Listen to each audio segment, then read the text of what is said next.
Weakness. Do I have weakness? I am nothing but weakness. I'm not naturally strong or fast or flexible. I'm certainly not the smartest person in the world. I get emotional over stupid things. I eat the wrong foods. I don't sleep enough. I procrastinate and I waste time. I care too much about meaningless things and not enough about important things. My ego is too big. My mind is too small, often trapped inside itself.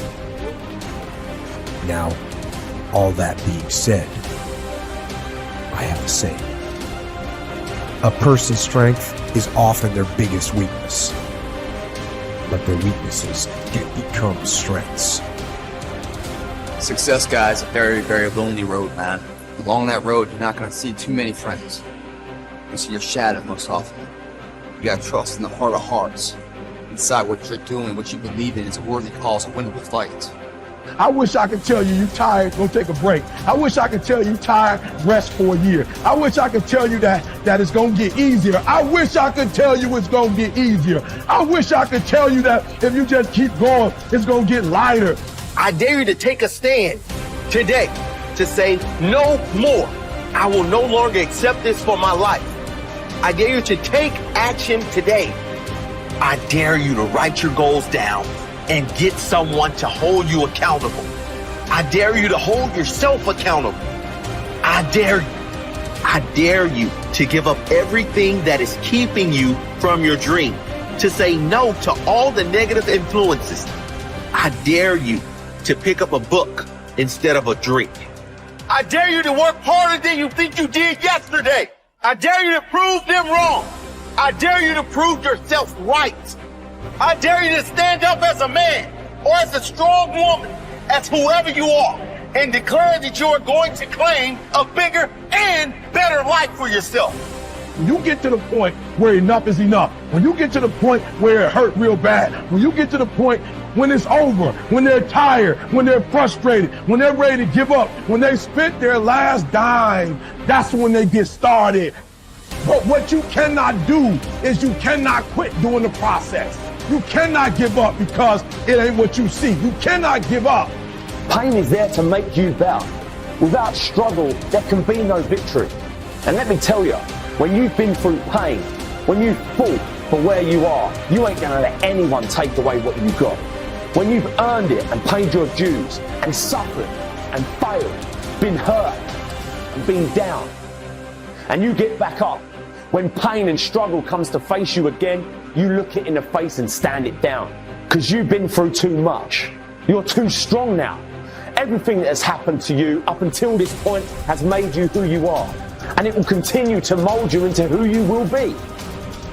How do you overcome the suffering of life? Is be a better person. That's how you do it. Well, that's hard. It takes responsibility. And I think, if you said to someone, you want to have a meaningful life? Everything you do matters. That's the definition of a meaningful life. But everything you do matters. You're going to have to carry that with you. Or do you want to just forget about the whole meaning thing and then you don't have any responsibility because who the hell cares? And you can wander through life doing whatever you want, gratifying impulsive desires for how useful that's going to be.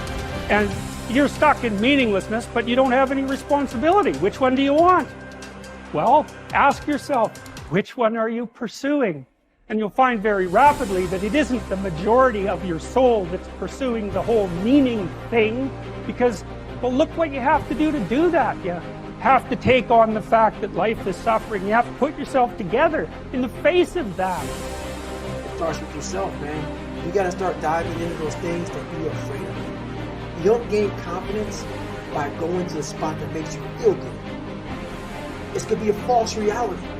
And the second life gives you that challenge, all you want to do is go back to what made you confidence or what gave you confidence. Is that happy spot? No.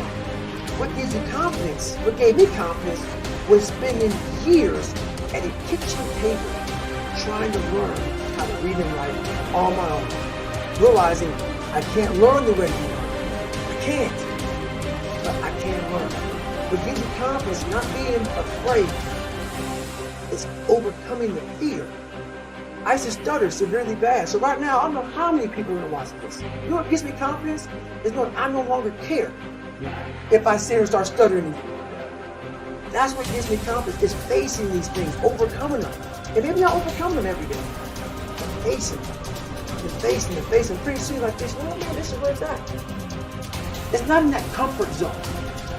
It's in the discomfort zone is where my confidence is getting built. That's where it's getting built. But people want to, they want an easier answer. There has to be an easier way.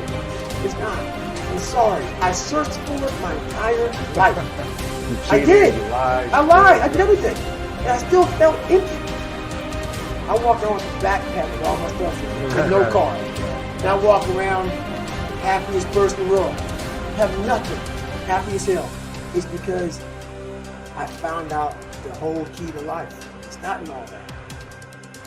Have to face yourself. So many people live to be 100 years old and they die miserable, having everything, because they never examine. I call it my live autopsy.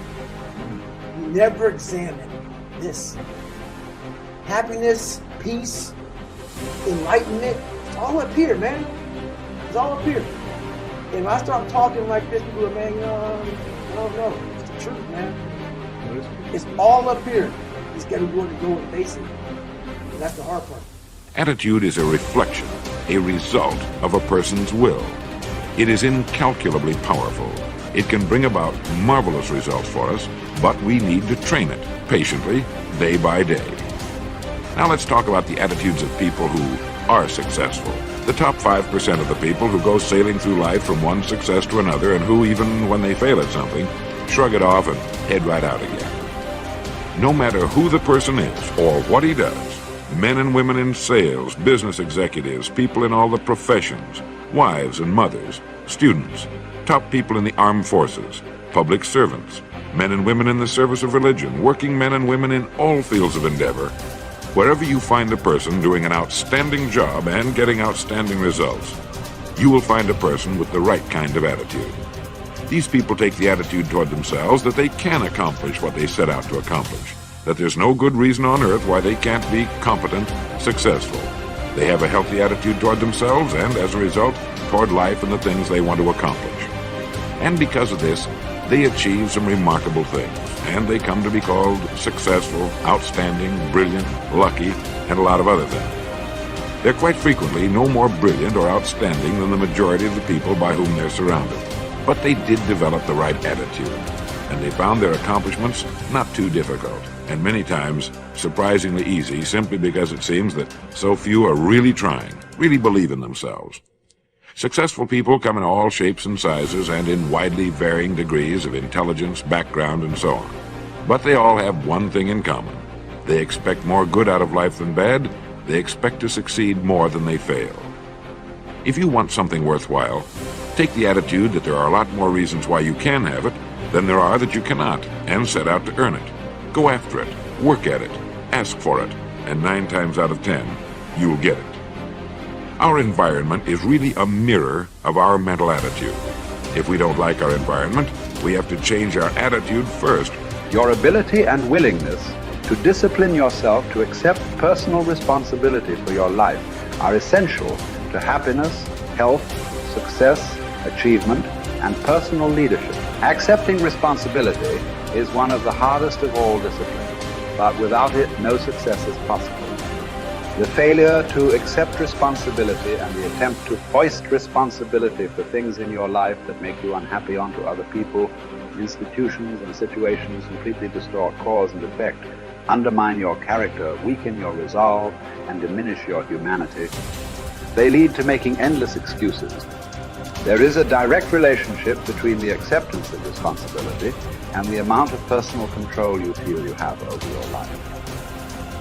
This means that the more you accept responsibility, the greater sense of control you experience. There is also a direct relationship between the amount of control you feel you have and how positive you feel. The more you feel that you have a high sense of control in the important areas of your life, the more positive and happy you are in everything you do.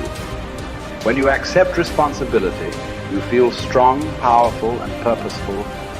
Accepting responsibility eliminates the negative emotions that rob you of happiness and contentment.